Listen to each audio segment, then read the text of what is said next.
Welcome to a special bonus episode of the Jesus Calling podcast, featuring multiple guests who have appeared in their own episodes of the Jesus Calling podcast to talk about the blessings God has brought their way and how being grateful, even through the hard times, has changed their lives. We'll start with a thought from Pastor Max Lucado.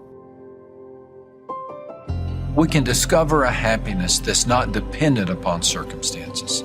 Really, the kind of happiness that's described in the Bible, the kind of joy that's taught in Scripture, is a happiness that's deeply rooted in what God has done for us and who we are in God, rather than circumstances around us. I know our habit is to be happy if certain things are happening. Our joy can be contingent upon circumstances or environments, but that's a risky and that's a fragile type of joy. The best kind of joy is to seek to pursue that kind of joy that is independent of any external circumstances. It takes a decision on our part. And that's not to say that our emotions are not going to come and go and fluctuate. But that is to say that there is a deeply rooted type of contentment or joy that is discoverable and is really worth the pursuit. Daily practices like journaling matter because we need the practice of recording what we're learning. There's something about recording what we're learning that enables it to stick more deeply within our system. And as we record what we learn, then we can go back and reflect upon what we learn. I've got a shelf full of journals, and these journals come in handy when I want to look back and say, what was going on that year? I know something was bothering me. I've gone through the journals on occasion and made a list of all the ways God was answering prayer, and it helps me remember the ways that God answers prayer. So the question, how can we start journaling and stick with it? We just do it. I mean, it really kind of comes down to that. Here's what you do. Get the kind of journal that you can take with you everywhere you go. Don't get anything big and massive. Don't get anything too tiny you get lost. Get you something that you can put in whatever you take with you, and put it in a place where you often find. I keep mine next to the desk where I have my morning readings so that I don't have to keep up with it. So just get something that's handy. Get yourself a pen that you like to use. It doesn't have to be a fancy journal. I simply write the date, and then I write down what's happening in my life, what verse that I might be learning or what God is trying to teach me. And if I miss a day or two, I don't beat myself up, but I try to do it more often than I not. And I find that it becomes something that's just a habit. It becomes a part of my life. So really the answer is just to get started and give it a go. And so this idea of keeping a journal of the way we make other people happy or the way God blesses us is just simply a way of trying to learn and remember all the wonderful ways that God is good to us. Author and speaker Sarah Jakes Roberts. I think the very basis of our faith says that there is redemption and that salvation is available for our shame, for our depression. And yet it was difficult for me to fully connect the dots. It took a step of faith for me to believe that maybe that applied to me too, not just the woman who's on the other side of the pew or my neighbor, but this same redemption is available to me. And I started walking that out in faith. And through that process, 10 years of going back and forth, I finally kind of hit this point in my life where I had to ask myself, is this how you're going to continue to live your life under this cloud of shame, or will you dare to evolve? And that's the journey that I've been sharing with women ever since. God has faith in women, but the question is, do we have a culture and society that reflects God's heart for women? And what are we willing to do to step into what God already gave us? And we have to shed shame and fear and pride and ego in order to step into that. And I feel like that's my calling, is to help women step into that power. What has blessed me so much is that this message that I speak about overcoming shame, about overcoming abortion, about wanting to still have redemption in your life, about about coming to a place where you really have humility towards God. It doesn't matter what color we are on the inside. We're all trying to sort through the sin of life and missing the mark and wondering where we fit. And I have found that sometimes we allow things to divide us that keep us from actually being able to edify one another because of the barriers that exist in culture. But there's power when women come together, and the more diverse and more beautiful and more honest and more transparent, the more power exists.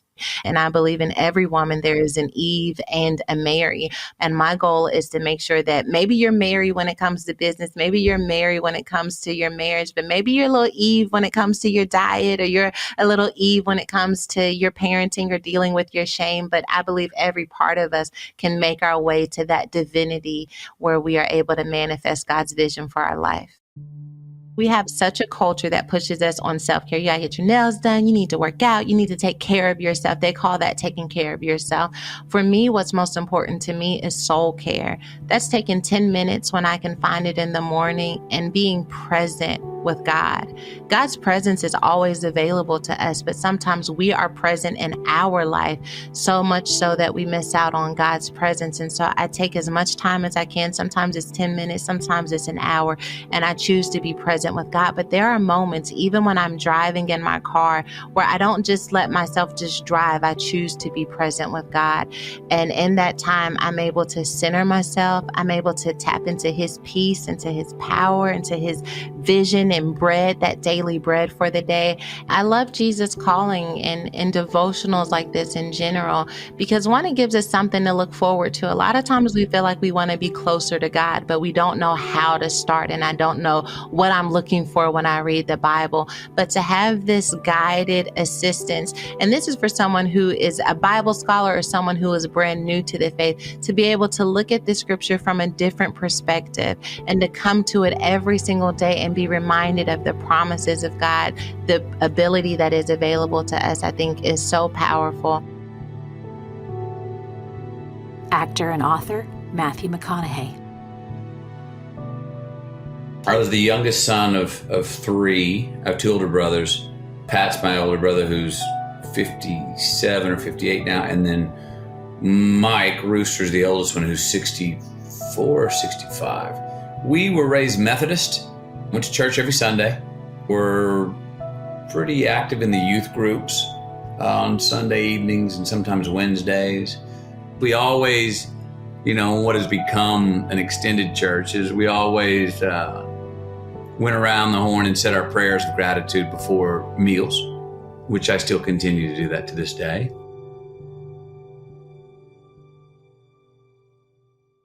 Methodists are a lot about thanks and are a lot about gratitude, being thankful for what we have. That belief has led me to understand and believe that the more we're thankful for, the more we will create in our lives to be thankful for, which I do believe that's a fact.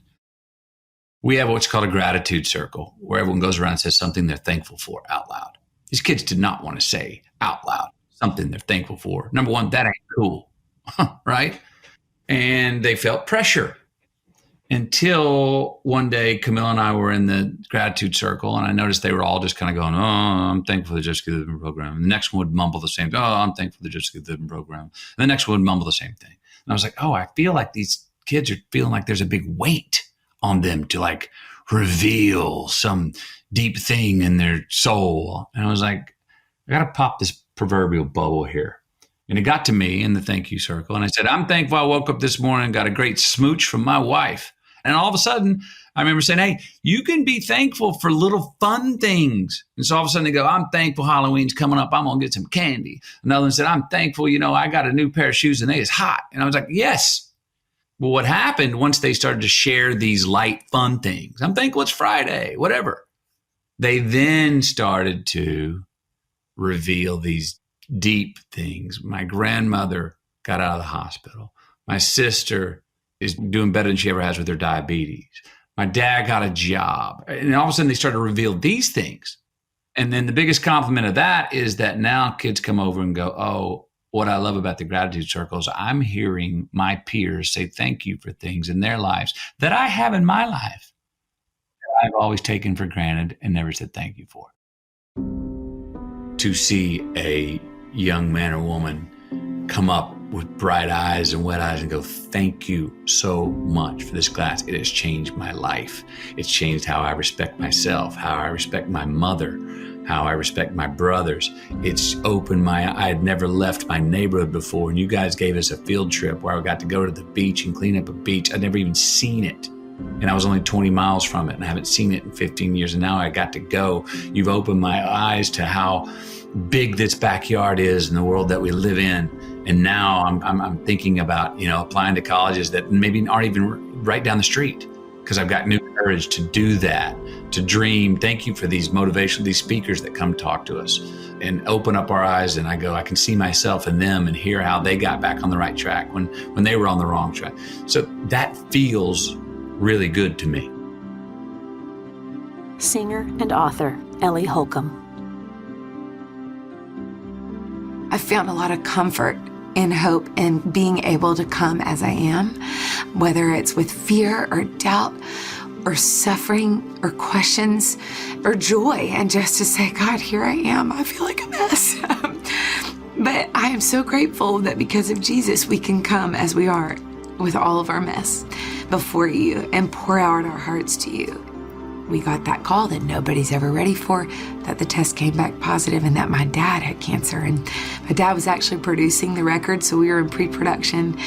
And I remember being so afraid. I called all my friends who had lost parents and just grieved with them, just because I think when it becomes personal, you just oh my goodness, I cannot imagine losing my dad. And I'll never forget Mom and Dad a week after the diagnosis, in that time when you just have no clue what the journey is going to look like. And I guess none of us really do. But Mom wanted to have a praise and worship night at their house. We all thought she was kind of crazy a little bit, but it was her birthday, so she pulled the birthday card and got everybody to come. And I remember I was standing on the edge of the room, honestly, just afraid, feeling fear more than anything else. And had the privilege of watching my mom and dad run into all of the unknown and all of the potential darkness and sorrow ahead of them with their hands raised in the air, praising God. And there was something irresistible about that to me. And I ended up in the middle of the room that night, right next to them, praising God and encountering the peace and the presence of God in a way that will mark me for the rest of my life. Jesus was so near. He was so near. And I did not want to forget. And so I feel like that's what David does. He's like, hey, remember, awake my soul. Remember the Lord is faithful. Where are you, God? Remember he's faithful. And so there is this beautiful kind of self-dialogue that happens in the Psalms a lot where he's saying, remember what he's done. This isn't the end of the story. One day everything sad is coming untrue. And man, that was extremely hope-inducing to me. It's like God had shown me that he's faithful through all these things. And he's like, okay, and here it is again, unknown, suffering, sickness, hard. And here I am again. And I love, I wrote a song about a week after this called Find You Here that's on my record out of Philippians 4:4-7. Rejoice in the Lord always. I'll say it again, rejoice. Let your gentleness be evident to all. The Lord is near. Don't worry about anything, but in everything through prayer and petition with thanksgiving. Present your requests to God, and the peace of God that transcends all of our understanding will guard your hearts and your minds in Christ Jesus. I'm so grateful that he kind of just took me deeper in and higher up. And I guess that's what he continues to do with us. He loves us enough not to leave us as we are. And Dad is in remission now, which we're so grateful for. We know that's not the end of every cancer story. And we know that, in our own family, having lost, family members to cancer. But man, I love the posture of hope that Mom and Dad took as they walked through that. because it wasn't a hope that like ignored the suffering or pretended like it wasn't there.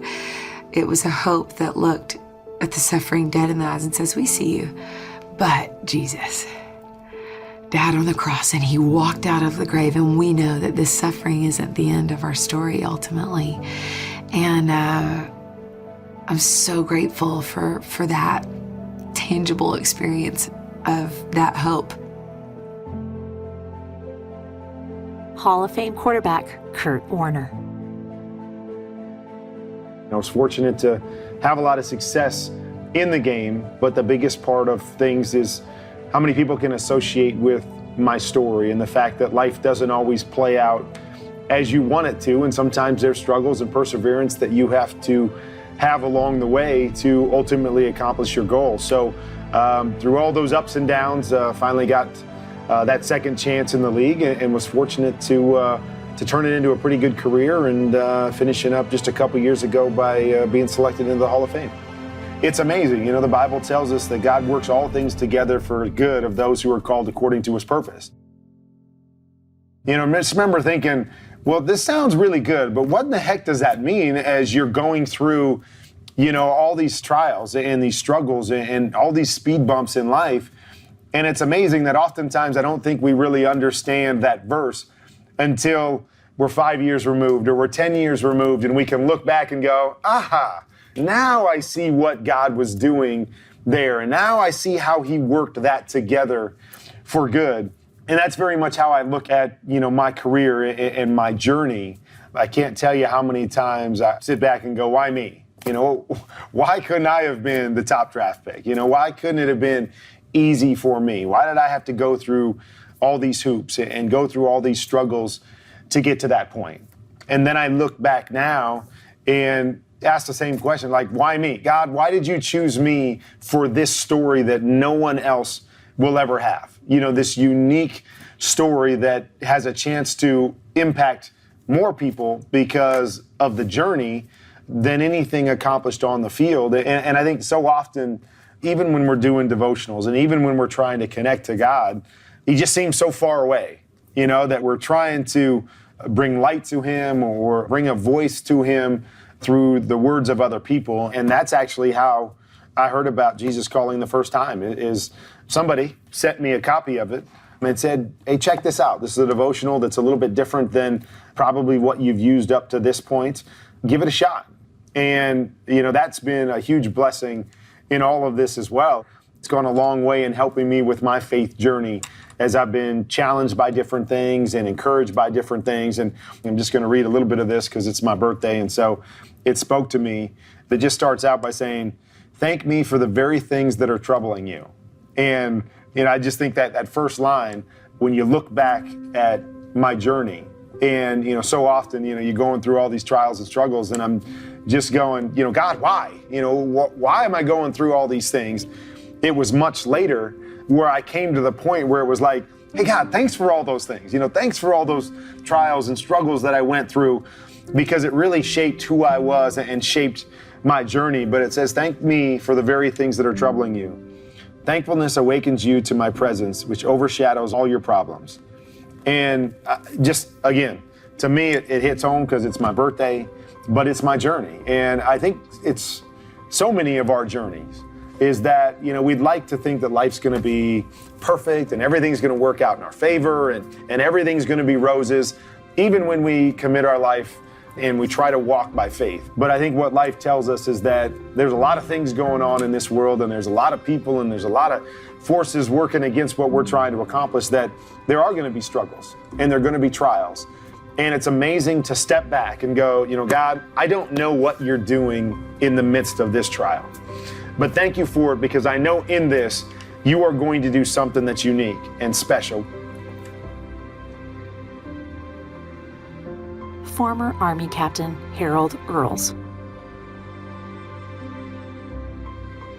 I feel incredibly just grateful and humbled and proud, honestly, that the past, year and a half, 2 years, I was able to show up to Arlington National Cemetery. Every day I would drive in at 4:30 in the morning and I would see, 250,000 white headstones.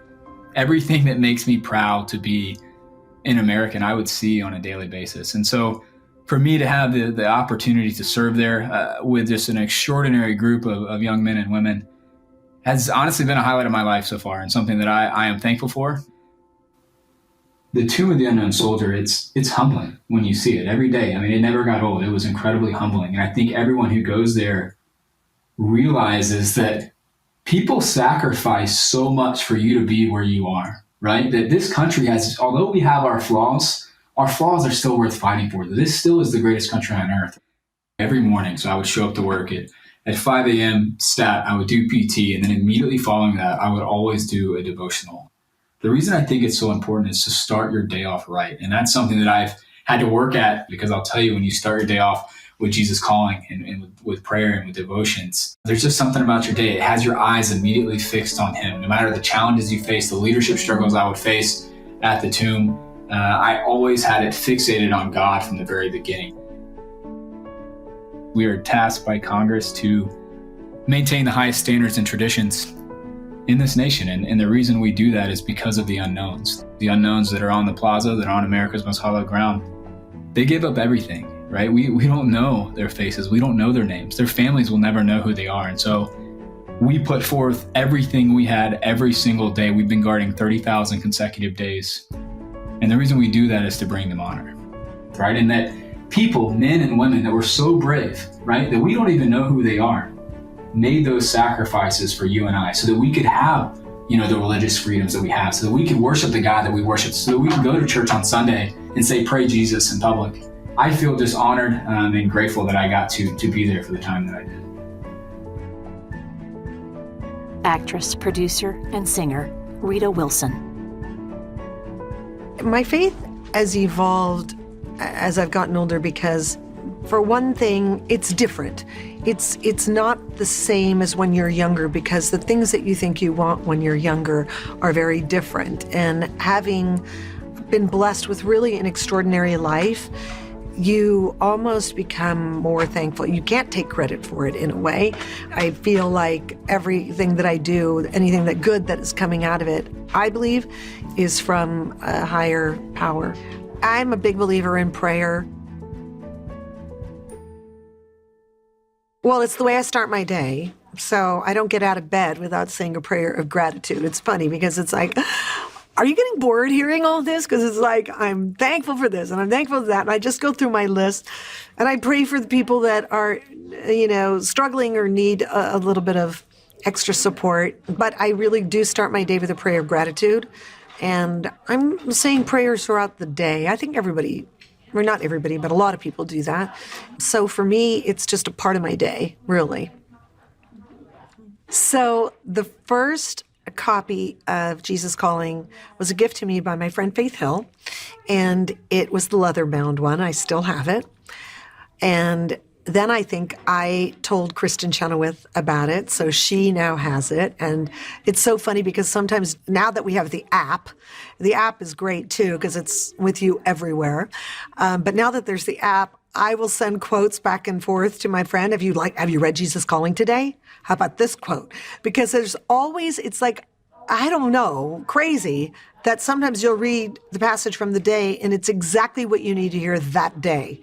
I don't know. That is crazy. And I love on the app that you can mark your favorites, and that's very helpful. What I love about the book is that it's a devotional.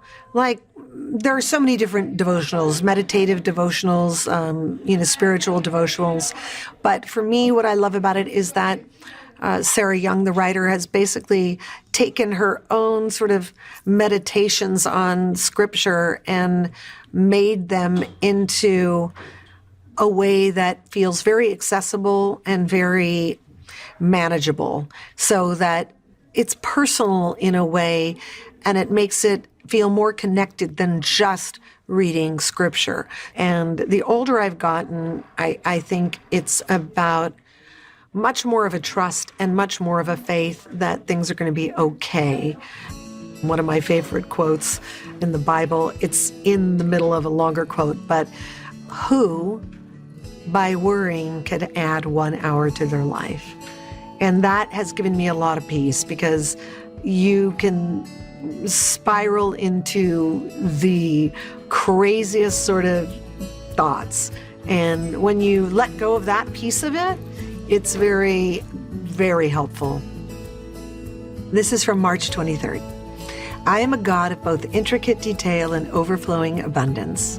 When you entrust the details of your life to me, you are surprised by how thoroughly I answer your petitions.